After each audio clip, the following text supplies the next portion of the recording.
democracia ha superado al liberalismo clásico, si la crisis es una crisis de mercado, de economía mixta, es una crisis sistémica. ¿Qué opina don Antonio Miguel? Pues yo me voy a cronometrar, para no pasarme del tiempo. Soy el único que respeta que va a poder hablar.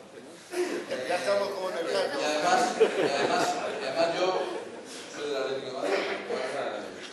Ahí es casi lo único que nos puede diferenciar. No necesitamos interrumpir. No, gracias. Será la primera vez, pero además es la primera vez que hablo yo de ¿Cómo entra? no he conseguido ni siquiera el Parlamento. Lleva usted 15 minutos, señor Carmona, me dice el presidente. Vamos a ver. Yo tengo que agradecerle a un ente, les va a sorprender lo que yo soy. Les va a sorprender en mi posición política. Yo soy del PSOE y del Atlético de Madrid y no vengo a hablar ni del PSOE ni de fútbol. Lo digo por las preguntas. Que somos Estados Unidos de América. Yo me he criado académicamente en los Estados Unidos. Y utilizando la pregunta que hace mi amiga y admirada Monserrat Nebrera, allí no hay ninguna duda de quién manda. Ninguna. Ni los que están arriba, menos. Ni los que están abajo, menos. Cuando yo llego a la Universidad de Berkeley, llegué un domingo, domingo estaba cerrada la universidad y me fui. Berkeley está San Francisco como somos aguas a Madrid. Me fui a la calle principal de San Francisco, que era, y sigue siendo Market Street, obviamente, Market Street. Llego allí y me encuentro un montón de gente en una esquina gritándose y chillando. Uno, yo soy republicano, yo soy demócrata. ¿No? Y me gustó, dije. Y mi padre, que había viajado a los Estados Unidos mucho, dije, esto es la Freewheeling América, esto es la América desinhibida, me encanta aquí. Podemos decir que somos de la Atlético, y nadie nos va a criticar. Podemos hablar de casi todo. Bueno, la verdad es que había alguno raro que decía, yo he hablado con Dios y me ha dicho, y el otro le respondía, yo no te he dicho nada. Pero pensé que era una excentricidad. Luego fui a la universidad, el lunes, me presenté a Dave Mowbray, al que le dediqué un libro que escribí allí. Conocí a mucha gente, entre ellos a Benjamin Bernanke, que hemos hablado alguna vez, actual gobernador, que yo tuve el placer de corregir el último libro que tuve con un grupo de compañeros. Total, Dave Mowbray me dice, pero digo, esto es precioso. Dije, Mowbray luego se lo llevó Clinton, peligroso socialdemócrata, a Washington y a la Tyson, se llevó a todo menos a mí. Entonces, llegó y dije, ¿dónde has estado? Digo, pues estuve en una esquina tal. Y dice, no hombre, no, por favor, eso no es un sitio de la Freewheeling América. Es que Ronald Reagan, siendo gobernador del estado de California, cerró las casas de homeless, de pobres, incluso cerró los hospitales psiquiátricos, y todos los pobres y las personas desequilibradas se concentran, tienden a juntarse y se concentran en esa square de Market Street. Por la noche, paseando por San Francisco, había muchas personas tumbadas en la acera porque no tenían sitio donde dormir, todos del mismo color de piel. No había ninguna duda de quién manda. Evidentemente mi sensibilidad sobre el crecimiento económico suponía apostar por la de... Por cierto, en Berkeley también conocí a un señor exitoso, japonés, que era una pequeña empresa, supuestamente una pequeña empresa, ya voy a dejarlo ahí de momento. Y di una conferencia además en Berkeley que se llamaba Akio Morita, que su historia es de sociedad civil, y gracias a las políticas de igualdad en Japón, en apostar por educación, por sanidad, en este caso, en el caso japonés, educación pública, sanidad pública, el periodo Meiji, la tasa de analfabetismo de Japón a finales del siglo XIX es la misma que la tasa de analfabetismo de España hoy.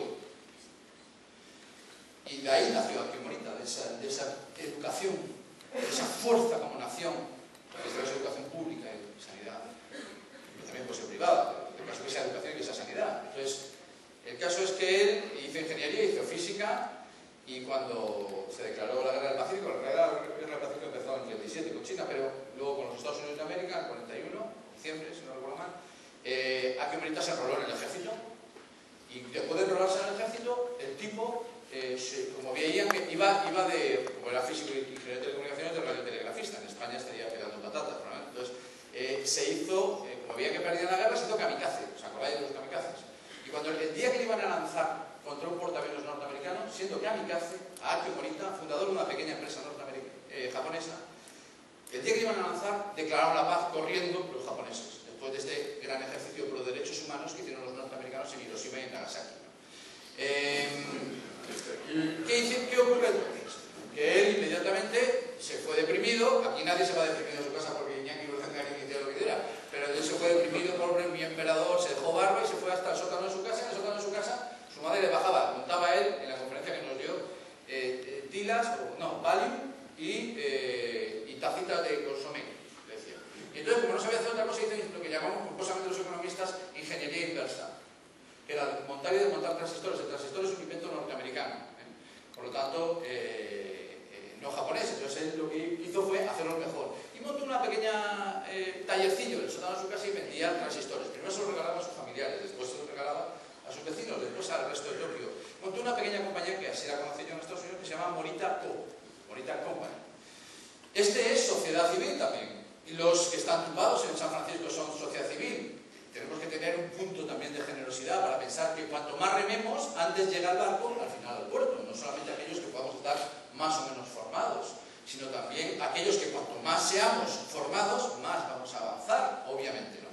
Por ejemplo, para eso necesitamos solidaridad. Y tercera y última anécdota, en un tribunal hago apagante a lo que es la ONU para poder participar en proyectos de crecimiento económico, que tal como más presentado, de desarrollo económico internacional, para trabajar en nombre de una organización de la ONU.